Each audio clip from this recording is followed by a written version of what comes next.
Hey, I'm Ben White, and we're telling stories about our lives. And one of the most important stories in my life is when I became a Christian. Made my life all about it since then, so it's pretty important to me. I think every Christian that grows up in a Christian household has the moment when they became a Christian as a child.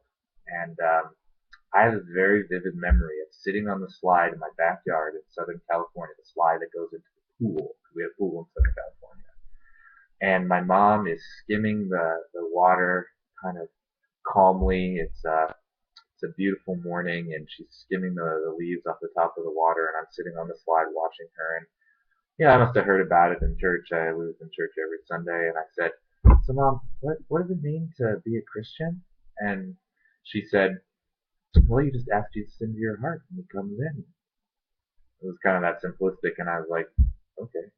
And I remember closing my eyes, and I remember actually the feeling of my skin on the non-wet plastic slide. So it was kind of like my skin was sticking to that slide in my little 80s short shorts. And I closed my eyes and I prayed, Jesus, come into my heart.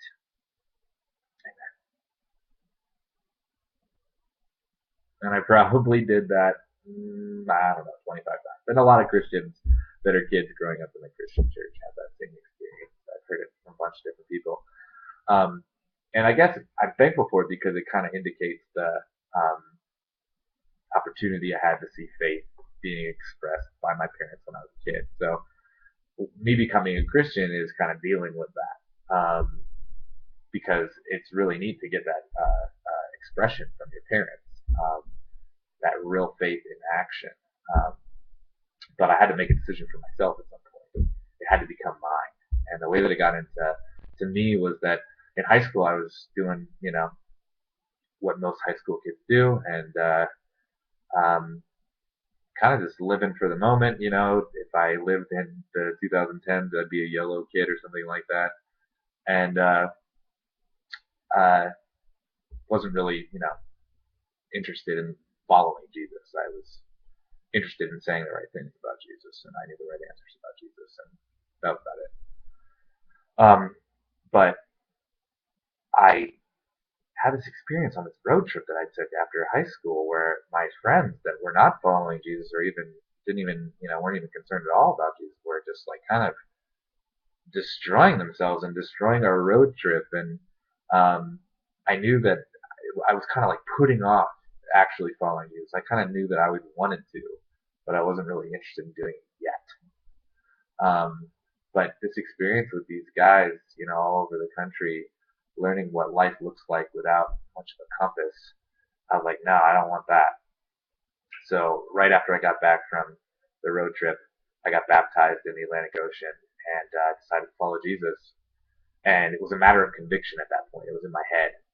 Um, and thank God it kind of has descended down into my heart. I've had experiences with Jesus, and I've learned what it really means to relate to God. Not what it means, but I've experienced relating to God, and I make that a part of my daily existence. And that's probably why I'm still a Christian. But the original moment was this matter of conviction that I didn't want to live in a way that was just for myself, and I didn't want to live um, knowing that the world would only be what we human beings would be able to make it. That wasn't enough for me. I wanted more, and I knew that there was the opportunity for more, and Jesus gives us that. So that was the beginning. There's a lot more between then and now, but that's all for now.